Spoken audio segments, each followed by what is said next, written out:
On a day like today, most people are seeking shelter from the storm, but not everybody. A select group of people on Vancouver Island relishes this wild weather.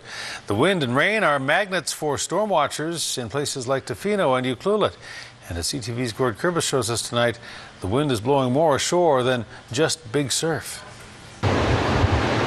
It's supposed to be one of the more sheltered locations near Tofino, but the area labeled as calm waters by the First Nations is actually fully involved in a West Coast storm. Storm season is always a wonderful time in Tofino, and that's a great thing about our destination is there's something to do here year-round. Last night, the west coast of the island was hit with howling winds and even some snow. Surprisingly, the perfect draw for tourists. Mother Nature's fury is always something to behold, and weather is usually an inconvenience, and here it's the experience. So you can put on your rain gear, your boots, and hike out onto the beach, and so yeah, it's spectacular. The winds were still strong throughout the day, but that didn't dissuade people from grabbing their buckets and shovels and braving, okay, maybe not being too brave, about taking on the ocean. Well, this morning we woke up, looked outside the window at the Wickeness Inn, and the entire beach was just covered in foam, which is pretty cool. It was going everywhere. Just seeing the magnitude of the ocean and so on.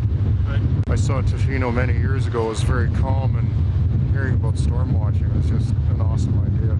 Part of the attraction for beachcombing today and over the past short while has been the possibility of finding some of this.